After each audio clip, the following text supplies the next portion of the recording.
On Global TV News Express, federal government hails Nigeria's 25 years of uninterrupted democracy. In business, ExxonMobil commits $10 billion to deepwater investment plan in Nigeria. On the foreign scene, Hong Kong jails 2 journalists for sedition. In sports, Liverpool eye Rodrigo as Salah's replacement. Hello and welcome to all our viewers in Nigeria and around the world to Global Television's News Express. Coming to you live from Nigeria's capital, Abuja, I am Uyi Agumofwebe. A quick reminder that Global Television is on DSTV, channel 365 and free-to-air on Nightcomsat. President Bola Tinubu has indicated his intention to reshuffle his cabinet. Special advisor to the President on Information and Strategy, Bayo Onanuga, confirmed this to State House correspondents at the Presidential Villa in Abuja. Queen Agaba completes the report. Special advisor to the President on Information and Strategy, Bayo Onanuga, noted that contrary to insinuations in some quarters, the current government has recorded significant achievements in its quest to transform the economy, of which members of the public are unaware. Onanuga noted that President Tinubu has ordered his ministers to ensure they engage the public by publicizing what the government is doing in their various ministries. As a cabinet reshuffle, let me tell you, I don't have any timeline. The president has expressed his desire to reshuffle his cabinet, and he will do it. I don't know whether he wants to do it before October 1, but he will surely do it. The president actually gave an order to all his ministers to go out there to speak about the activities of his government. Explaining further the reason for Tinubu's decision, the Senior Special Assistant to the President on Digital Strategy, Engagement and Communications, Otega Ogra, says it is based on empirical evidence. Ogra noted that during the retreat that was organized for the ministers shortly after their inauguration in August 2023, Tinubu made it clear that there will be periodic reviews of their performance, which will guide the president's decision. We also need to realize that the president's decision to reshuffle is also based on empirical evidence. You know, he has said it when he was doing the retreat for the ministers that it was going to, they were going to have periodic reviews, and the decisions that are extracted from those reviews will be used to make that final decision. I know he's gotten a couple of reports, and as Mr. Onanuga said, when he's ready to do that, I believe he will. It could be recalled that the cabinet was constituted in August of last year. For Global Television, Queen Agaba reporting. Thank you, Queen Agaba, for that reporting there. President Bola Tinubu has approved a subdued celebration for Nigeria's 64th Independence Day, reflecting the nation's current economic challenges. The decision was announced by Secretary to the Government of the Federation, Senator George Akume, during a press conference in Abuja. He said in alignment with the mood of the nation, the President has approved that the 64th Independence celebration should be low-keyed. He emphasized that the scaled-back commemoration was designed to remind the country about its strength when it stays united and a beacon of a better future for all. The Senate has passed the Southwest Development Commission Establishment Bill 2024 for the third reading. The passage followed the presentation of a report by the chairman of the Senate Committee on Special Duties, Senator Kaka Shehu Lawan, during plenary. In his presentation, Senator Kaka explained that the bill is designed to foster the socio-economic development of the Southwest region. The bill, when established through presidential assent, will take other zonal development commissions, receive funds from the Federation accounts, donations from development partners and other sources. He said these will be used to address infrastructural deficits and tackle ecological challenges in the region. As Nigeria approaches its 64th Independence Day, the federal government has lauded the country's 25 years of uninterrupted democracy, calling it a testament to the will of the Nigerian people to sustain freedom and liberty for future generations. Speaking at the World Press briefing in Abuja, Minister of Information and National Orientation, Mohammed Idris, described Nigeria's journey since independence as one of resilience, strength and progress despite numerous challenges, emphasizing the country's evolution into a leading force in Africa and a respected voice on the global stage. The Nigerian government has secured a 600,000 relief fund and commitment from the Bill and Melinda Gates Foundation. The donation was announced when Vice President Kashif Shettima met with the Bill and Melinda Gates Foundation, led by its head and global development program, Dr. Christopher Elias, on the sidelines of the 79th United Nations General Assembly in New York. Special Assistant to the Vice President on Media and Communications, Stanley Nkwocha, revealed in a statement that the relief fund is to hasten relief efforts for victims of the devastating floods, as well as health and agricultural sectors reforms. On a side note, 5 persons involved in the Offa robbery incidents have been found guilty of illegal possession of firearms, armed robbery, and culpable homicide. Justice Halima Salman of the Kwara State High Court said the offences are punishable by death.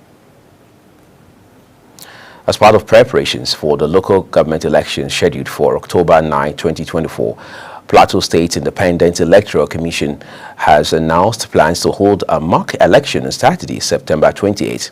Head of Media of the Commission, Koro Yakubu, made this known in a statement issued to journalists in Jos, the state capital.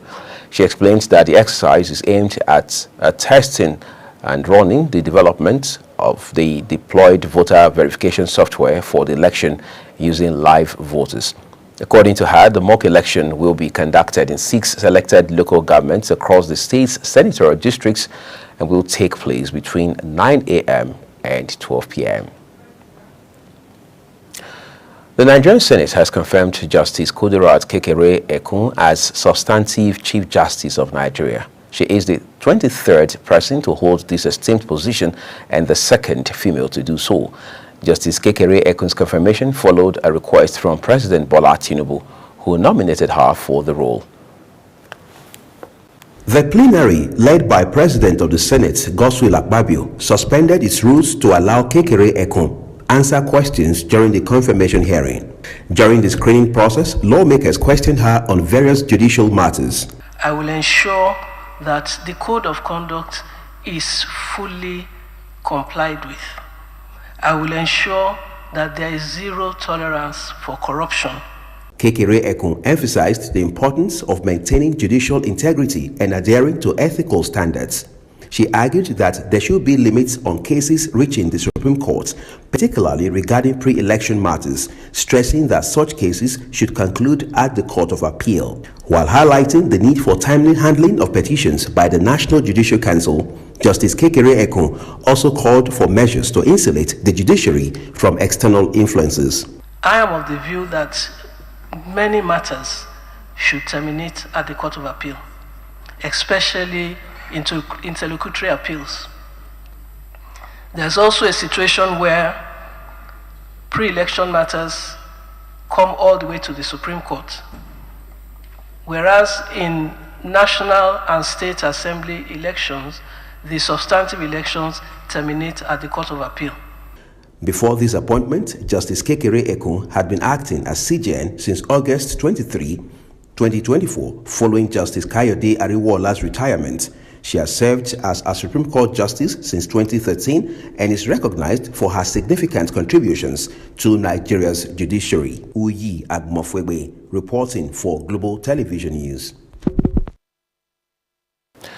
The federal government, through the National Salaries, Incomes and Wages Commission, has stated that the payment of the new minimum wage will commence from July 2024.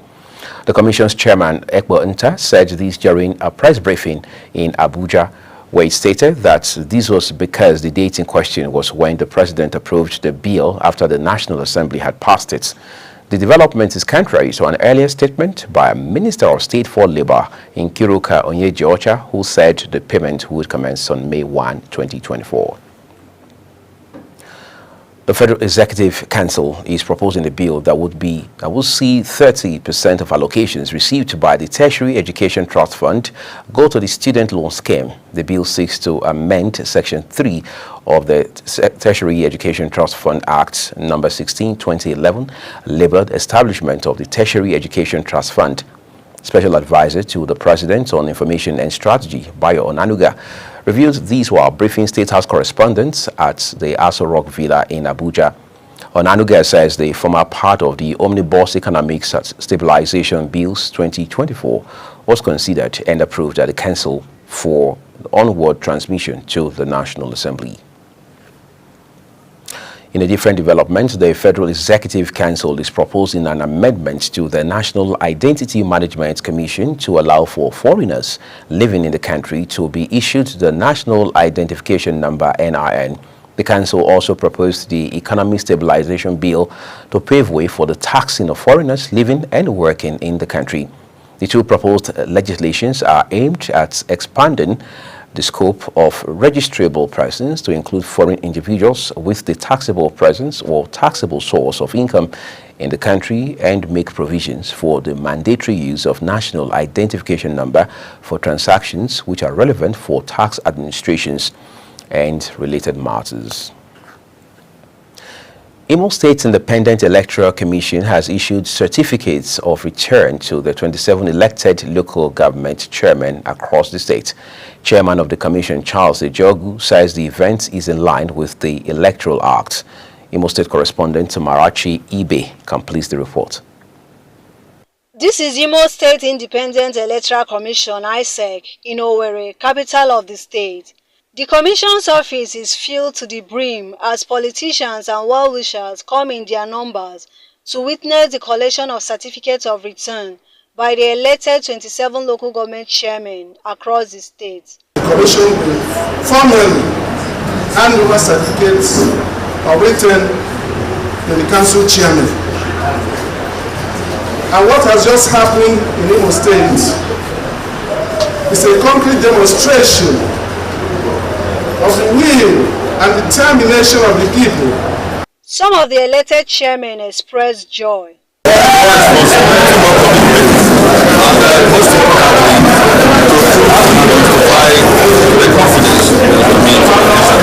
the expectations from the more work, more responsibility, more commitment, and most importantly, to prove and justify the confidence into the bid. Political analyst says the occasion is in line with relevant provisions of the law.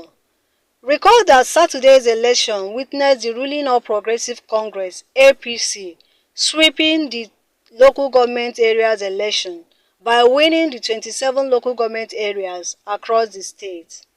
Amarachi Ibe, Global TV News.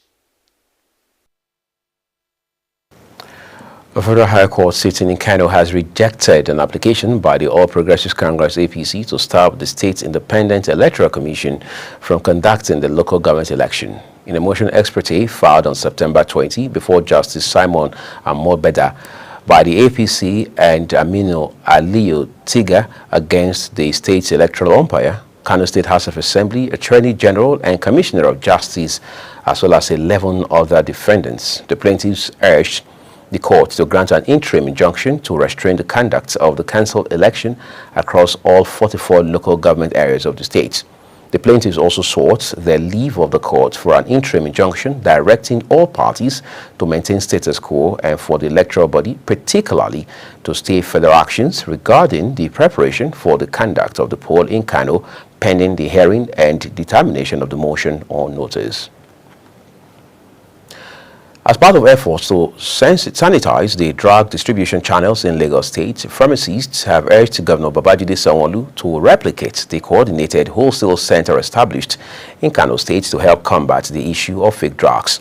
The pharmacists, under the aegis of the Pharmaceutical Society of Nigeria, Lagos State Chapter, believe that setting up a CWC in Lagos would address the challenges of drug abuse and sale of counterfeit and expired medications. Speaking at an event in Lagos to commemorate the 2024 World Pharmacists Day, the pharmacists highlighted the need for such a center in the state. You're watching News Express and Global Television, coming to you live from Nigeria's capital, Abuja. When the news returns, court rejects APC's application to stop Kano LG polls. We'll have details of more stories for you after this break. Please stay with us.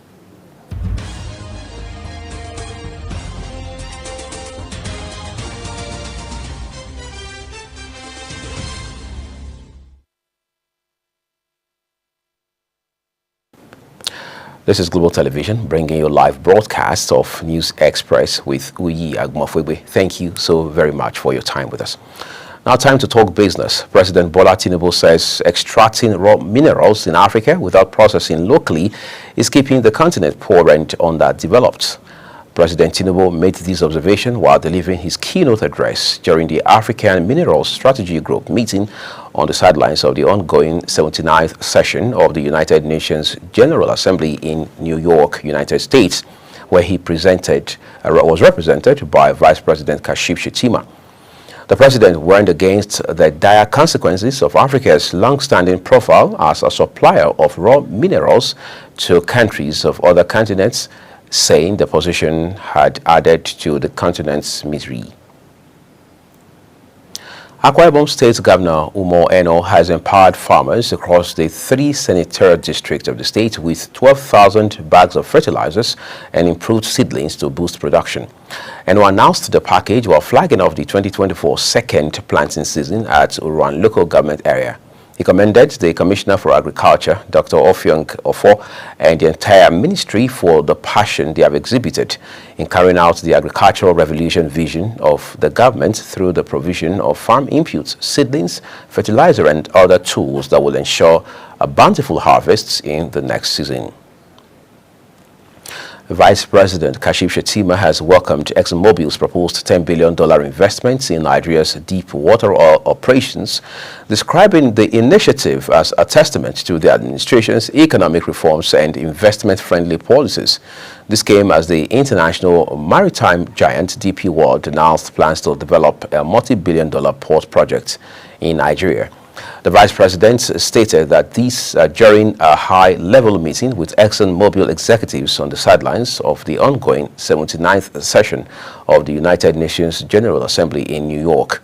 Senior Special Assistant to the Vice President on Media and Communications, Stanley Onkocha, reviewed the details of the meeting in a statement he signed titled UNGA 79, ExxonMobil unveils $10 billion deepwater investment plan in Nigeria. The Nigerian Communications Commission, NCC, has urged telecoms operators to adopt flexible work policies, improve remunerations, and promote innovative culture to establish environments that attract and retain skilled individuals. Executive Vice Chairman of the Commission, Dr. Aminu Maida, made the call at the 5th edition of the Telecom Sector Sustainability Forum organized by Business Remarks, with the theme mitigating the effects of talent exodus and its impact on the growth of Nigeria's telecommunications industry. Maida spoke against the backdrop of the mass exits of talent from Nigeria to other countries, emphasizing that talent is the lifeblood of innovation and development, describing loss of skilled professionals as a major setback for the telecoms industry. On the foreign scene, at least 46 people, including 37 children, drowned while celebrating Hindu festival in eastern India. That's according to a local government official. The 46 drowned in separate incidents in Bihar state while ritually bathing in rivers and ponds swollen by recent flooding. Disaster Management Department said people ignored danger water levels in rivers as well as ponds while bathing to celebrate this festival, who requested an amenity as he was not authorized to speak to the media. Authorities were working to recover 3 other bodies. The world's richest person, Elon Musk, has hit back after not being invited to the United Kingdom government's International Investment Summit. He was reportedly not invited due to his social media posts during last month's riots. Musk was invited to last year's event but did not attend. However, he took a steering role in November's AI summit, including a fireside chat with the then Prime Minister Rishi Sunak. A Hong Kong court has jailed 2 journalists who led a pro-democracy newspaper after they were found guilty in a landmark sedition case last month. Chong Pyu-kyun and Patrick Lam, editors at the now-defunct Stand News media outlet, had published articles about the crackdown on civil liberties in the city and China. Chong was sentenced to 21 months, while Lam was given 11 months, but was released on medical grounds. The publisher behind Stand News, Best Pencil, has been fined $5,000. It is the first sedition case against journalists in Hong Kong since the territory's handover from Britain to China in 1997. And now to sports. Liverpool have reportedly shown interest in one Real Madrid's brightest stars, Rodrigo, and are preparing a substantial offer to secure the Brazilian forward's signature.